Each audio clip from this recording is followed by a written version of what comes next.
Hi, everyone. Today on the Writing Gym podcast, we're talking about how to reach your clients with an expert book with Serena Lowe. You're going to walk away with specific tips on how your personal development can change your writing and how getting the support you need can be the game changer in publishing your work. Don't forget to download the freebie and follow along so you can apply these writing tips to your writing. Find the perfect title for your nonfiction book and market your book as well. Go to www.writing-gym.com/reinvent. Welcome to the Writing Gym podcast. We're here to pump up your writing. And now your host, Andy Brixey, personal trainer at the Writing Gym. Hi, I'm Andy, personal trainer at the Writing Gym. Welcome to Curtsy Lunges with Serena Lowe. I'm excited to introduce you to this week's guest, but first, a word from our sponsor.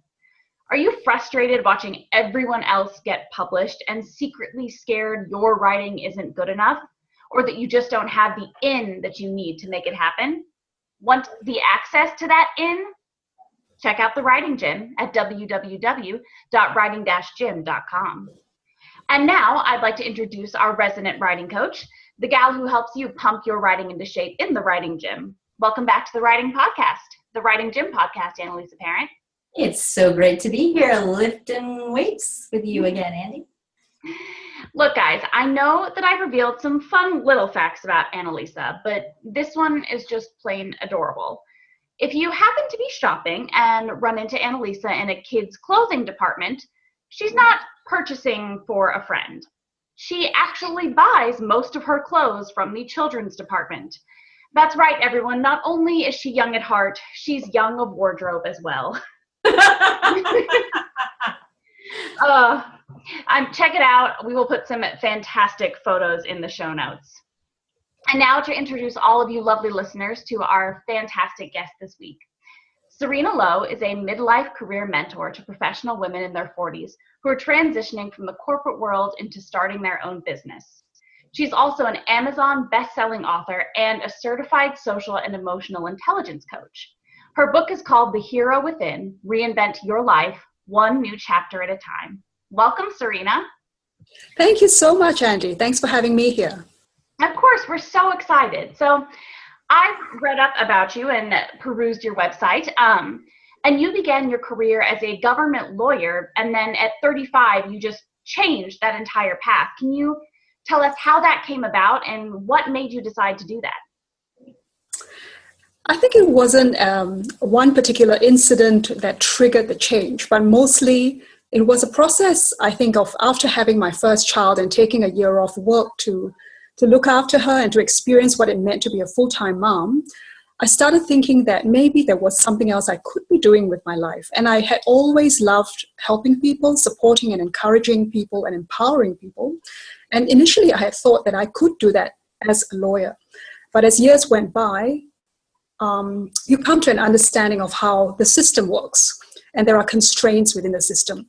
So of course, you either continue on your path and stay within the confines of the system and work with that, or you have to find yourself a new path. So there was a series of, I suppose you call them divine occurrences or incidents leading up to that decision. And I think one of them was that I had a miscarriage in the middle of an organizational restructuring. So that created additional stress. So there was the emotional stress, there was the uncertainty of what was happening with the new department and the workload, and colleagues were not happy and all that kind of thing. It kind of feeds into it. And at the same time, I started looking for my own solutions. Now, at that time, this was 2005, there weren't as many career counselors or coaches, and it was not such a known thing, at least not where I was. So I started looking in bookstores for solutions because I love reading and I've always loved words. And I've always gone, the first solution for me always has been to go to a book and look for an answer. And so I found this entire shelf of self-help books, and there were people like Jim Rohn. And then at that time, I think Howard Schultz had just published a book about his Starbucks journey. And I found that particular book so inspiring. It was definitely one of the motivations for me to dare to do what I did. Wow. I really love that story and kind of the journey of how you came to where you are, which I always find those origin stories really fascinating. One of the things, Serena, that I've been working with a lot of authors on in the past couple of weeks is the difficulty of finding the right title for a book. And that's true for fiction authors, but it's especially true, I think, for nonfiction authors, because you need something that expresses your message, but that's succinct enough that, you know, it doesn't take up the entire cover, or that people kind of really get the idea and it's not too convoluted. So tell us about the journey for you in choosing the right title for your book. That's a really good question. When I was writing the book, when we got to that point about the title, I was doing a writing program as well with John Egan, who specializes in client attracting books. And one of the modules we had to work through was how to get that title together. And I remember right till the day I published the book, I was still not entirely happy with the title because I knew what the rules were, as in, like, you know, you have that short, succinct title at the front that catches people's attention and makes them want to even pick the book up off the bookshelf. And then you have that little subtitle that gives them a bit more insight into what the rest of the book is about. And I just couldn't get it to work. So I did like 3 iterations of that title and sent it out to the support group that I was a part of, the writing group. And I also asked other people in other Facebook groups what they thought. And the funny thing was, like, it came down eventually to like the one that my writing coach recommended and the other one that I wanted. It was like 50-50. So I still had to decide. So I just closed my eyes and I just picked one and went with it. Wow. See, I like that. Leave it up to fate and see what happens. So you had a writing coach for this book, and I'm a writing coach. I'm really interested to hear about what your experience was with a writing coach and how a writing coach helped you to get that book done. Right. So my writing coach was assigned to me as part of the writing program. So we were working within the structure of the program to make sure I was staying, you know, on track with my assignments, that I was not being say, stuck in the wilderness for too long with I've got a writing block, or I don't know what to say, or I'm not going to write anymore because, you know, who's going to read my book? You know, all that stuff that you go through as you write your book. So that's what my coach was doing. We would meet every week, and she was in the United States as well. So, you know, time zones and all that. So definitely it was challenging, but also very, very useful, because I knew that I could always go to her and ask a question, a very specific, you know, topic, like how do I get from this point to this point? How do I map out my book? Am I doing this the right way? Should I do this some other way? And so on. So it was Yeah, that's a really good point, because it's not just the accountability. It's where the points where you get stuck, and you can't really foresee that, right? So you talked about how books can be really great resources, and of course they can, and I love reading and I write books, so I'm a huge advocate of books. But sometimes it's really helpful to have that person there to say, oh goodness, you know, I'm in chapter 3 and I'm not really sure, should I go this way or this way? You know, one of the huge questions that writers have for me when they're writing their expert books is, how much should I tell story about what happened, or sort of what my narrative is, and how much should I include the facts of what my expertise is, right? That's a tough balance to kind of figure out. And you don't necessarily know that when you start out your book, that you're going to have these kind of questions. And I think that you're really right. Having that support to say, what do I do now, is really helpful. So I really applaud you on reaching out and getting that help. And I'm amazed, and I'm so happy for you at the results of that, right? It helped you to get to that point where your book is out in the world. So tell us a little bit about your book and how it's done out in the world. How has it helped people, and what has the success been around that book? So for me, the success was just getting the book published, because that was a dream of mine. And then, of course, next you want to know whether your book is doing any good in the world. Is anybody reading it, and what do they really think of it? So I was very, very moved when I first shared on Facebook that I was writing this book, and I got all this response from people who wanted to share their stories. So they, in a sense, contributed to the book as well.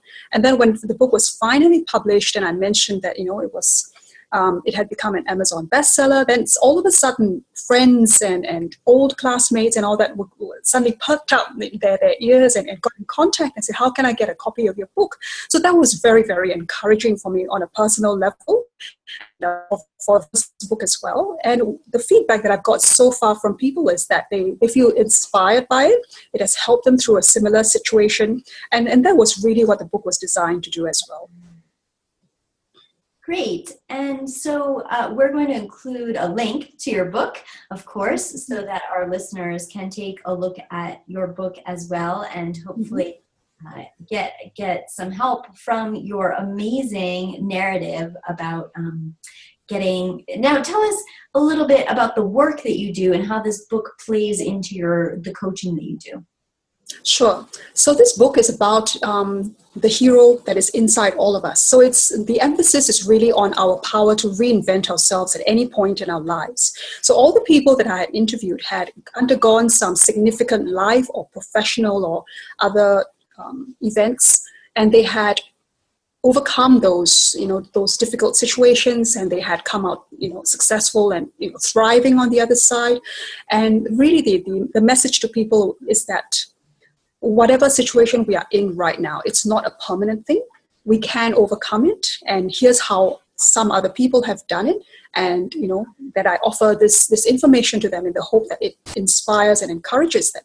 So how this ties into what I do is that I work with professional women in their 40s who are at a crossroads situation. So they have kids that are growing up, probably in high school. Kids will have opinions, and as you watch your kids grow, you feel something inside of yourself as a parent too, that you want to be part of that learning journey, and you want to be doing something that inspires your children and leaves a legacy, a kind of role modeling for them, a positive one, an example. And you want to be doing something interesting in your own life too. It's not all about I'm a parent, so I have no life. It's not just about I'm working full time, so I have no time to do anything else. It's incredible how many things we can accomplish if we have that motivation to do it. So what is the thing that drives each of us? And that's a different answer for every person. So what I do is I help these professional women who are at that point where they're thinking, I've put in 20 years into this corporate career and I've done reasonably well or even very well. Now I'm looking at a new path. What is that path? I don't even know. Could it be to start a business? Could it be to do something completely different, a passion project maybe? But the thing that's holding me back is I'm afraid to start. I'm afraid to step out because it means I have to set aside my 20 years of experience and start from zero. And so when you're in your 40s, it's like a whole other thing, with the midlife, the identity crisis. Who am I now that I'm not this other thing with a fancy title that I used to have and a big salary? Can I survive without those things? Have decent employment again if this doesn't work out? So all these thoughts will be going around my clients' heads. And it's the thing that stops them from even trying or even starting. So what I do is I'm helping them draw out that they are actually more resourceful, more resilient, and more courageous than they thought. It's just that they have gotten into a certain pattern of thinking because they haven't had to challenge themselves too much in that area. When you have had a stable career and all that, and then you come out and do something completely different at an age when other people might have reached the peak of their career and be quite happy, to wait for retirement. But they know that there is something right inside of them. There's this inner restlessness. So I'm helping them to make use of that restlessness and turn that into something positive, which I call then the next chapter of their lives. Oh, I love that. And I love the book connection to the next chapter of your life. That's really beautiful how you put that together. Andy, I'm going to let you go because I've been hogging. Serena. Well, listening to Serena, I'm amazed at the parallels between someone who's going through that point in their life where they're trying to figure out a new, path in life, a new chapter in their story. And, what I think most aspiring authors go through, not all of us do this as our day job. In fact, most of us do not. It's a really hard time in the world to make money as an author. And that's something that, I know that Annalisa is trying so hard to help others do, is to, make this your career and make your passion and your dream a real career for people. And I think that, writers have that, that fear that it's not good enough and they can't move on. And I think that it's fantastic that, there are people like you and Annalise in the world to help people out. That's just beautiful. I wanted to ask you actually about the writing process for you, what that looked like for you, how you approached your own writing with this book. So actually, this book took a bit longer than I anticipated. I had thought that with all the material ready in my head, it would be, no problem at all to put it down in writing.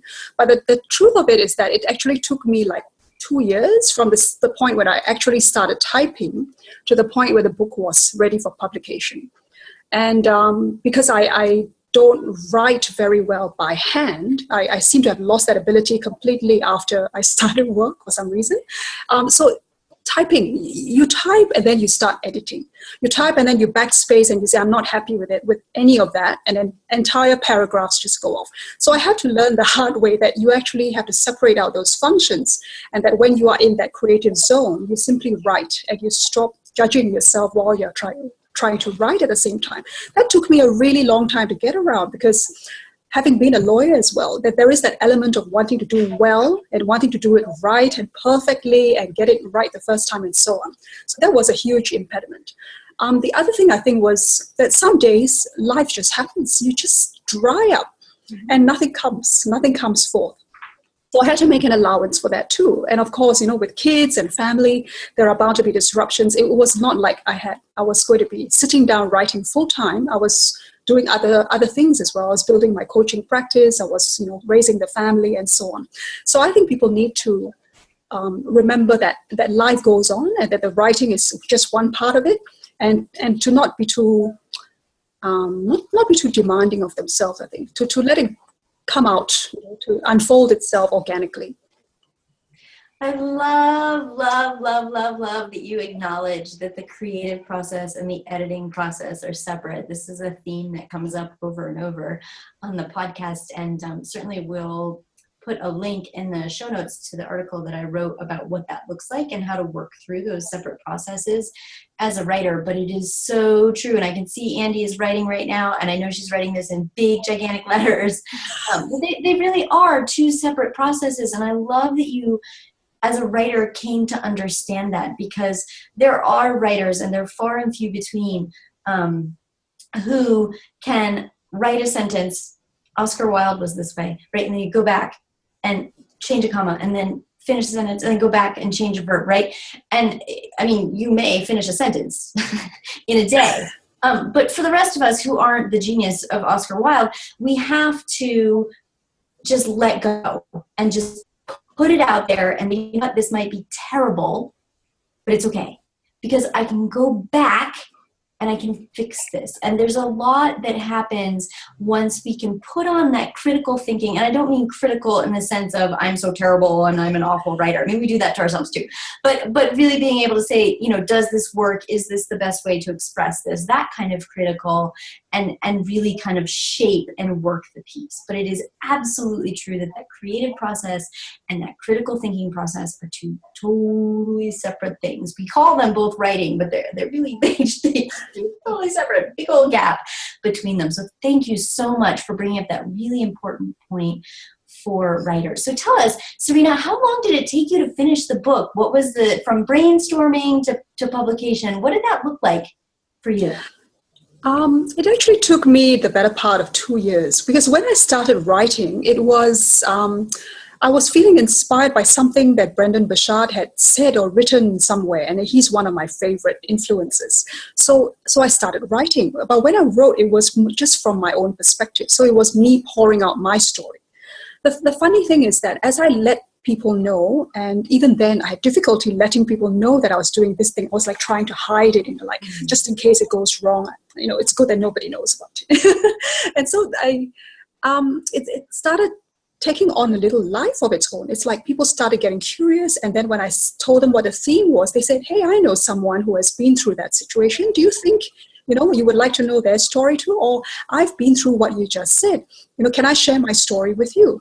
And then I got thinking, and I thought, I wonder if it's possible for me to somehow make those two things work together, to share my story at the same time as all these other people's stories. Now, the stories that often come to our attention are the stories that are in the media a lot, so high-profile people. But the people that I was talking to and interacting with are, average people like you and me, ordinary people, but doing extraordinary things quietly, and nobody knows about them, right? And all of them were doing great things in their own life. So they were influencing maybe their family or their friends just because of their courage, because of the circumstances that they were in. And people were quietly looking at them. And I thought, what if the book could also be a platform for the world to know these other courageous people, people that we might just pass on the street and we would never think twice of having a conversation with them. But if we did, what could they tell us? What could they share with us? And what could we learn from them? And so it grew into that kind of a collaborative effect. And that's why there's 10 stories in the book, mine as well as 9 other persons that I interviewed.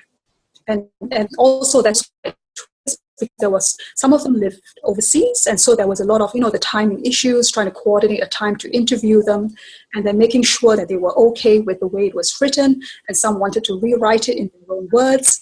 And then, you know how it is, the interviewing, the transcribing, and all that goes on behind. So that took a bit of time. So tell us about how you actually decided to format this book, right? That's a question that a lot of people come to me with. They kind of have an idea, they've got a concept. So how did you decide, what order to put the interviews in, or what kind of information went in sidebars, or how you highlighted things? Tell us a little bit about the process for making those kinds of decisions. A lot of it was guided by the resources that I had access to at the time, including the writing program that I mentioned.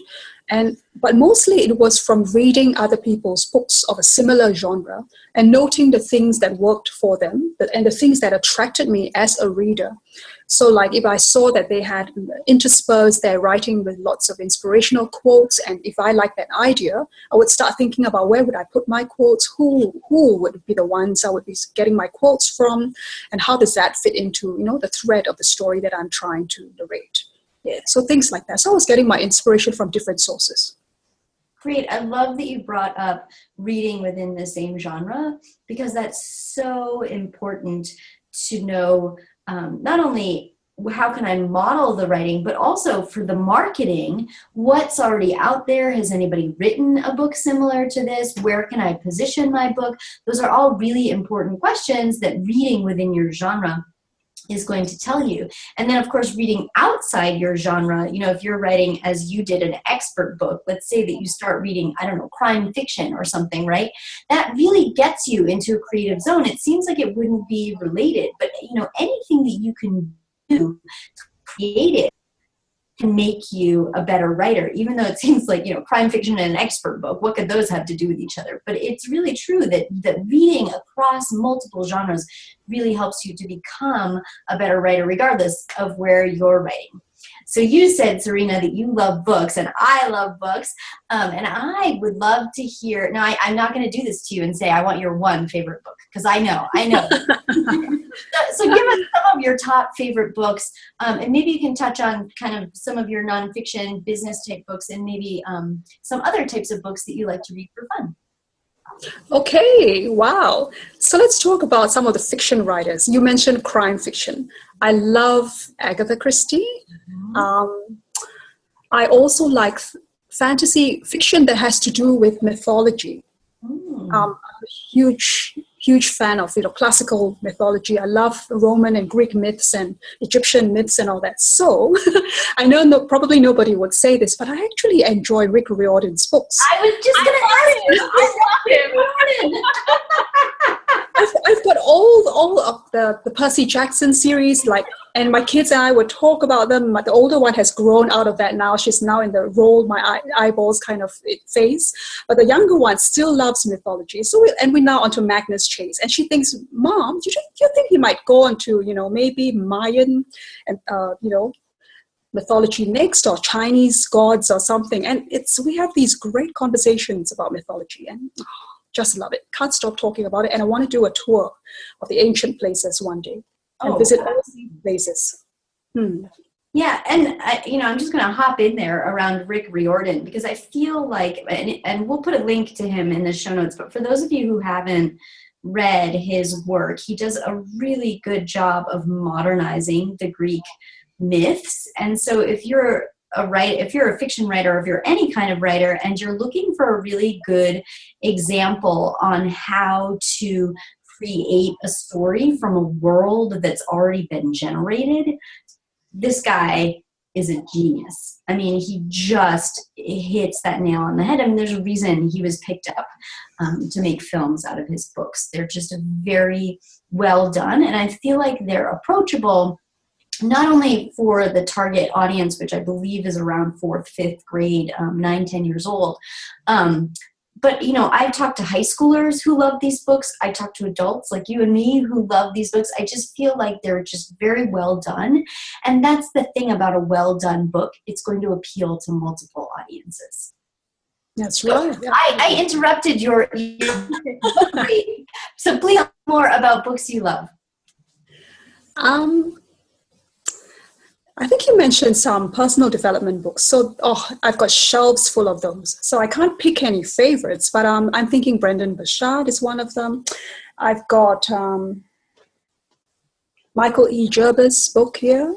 And there's just too many. So anybody who is able to teach me something new about developing myself, growing myself, I'm pretty much in. I would read their work. That's great. And do you feel like there's a connection between a commitment to personal development and your writing?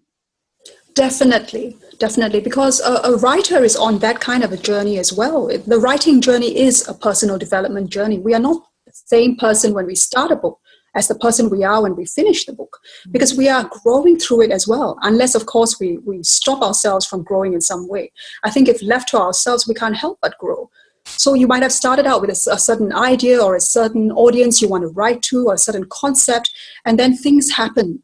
And I believe they happen for a reason. And so, as you allow yourself to be taken on these scenic tours by the side and allow your book to grow with that, I think then what happens at the end is that you become a different person. Your book also becomes a different product and a different kind of creation, which is so much the better for it. Oh, I love that.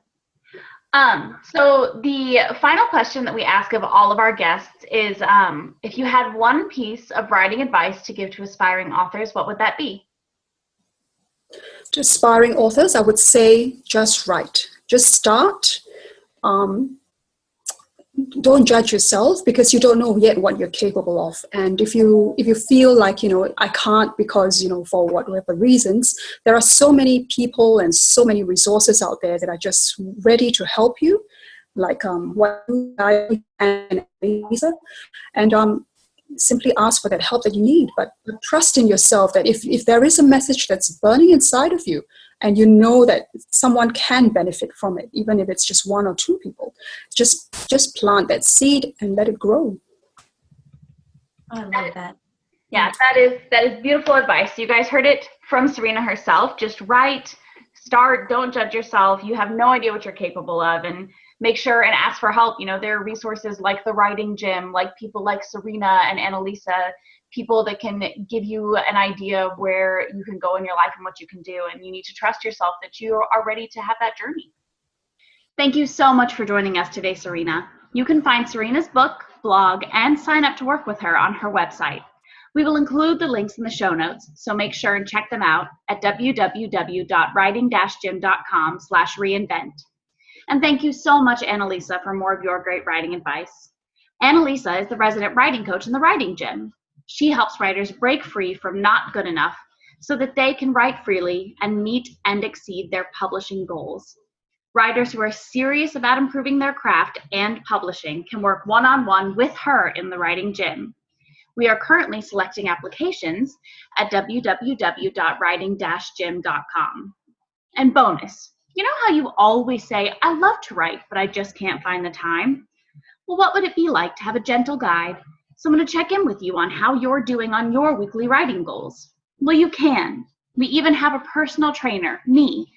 You can get the accountability you need to make the time for writing in the Writing Gym. If you're actually serious about pumping your writing into publishing shape, Apply now. Go to writing-gym.com. Thank you for joining us to pump up your writing here on the Writing Gym podcast. Happy writing! This has been the Writing Gym Podcast with Andy Brixey and Annalisa Parent. To join the Writing Gym, visit www.writing-gym.com.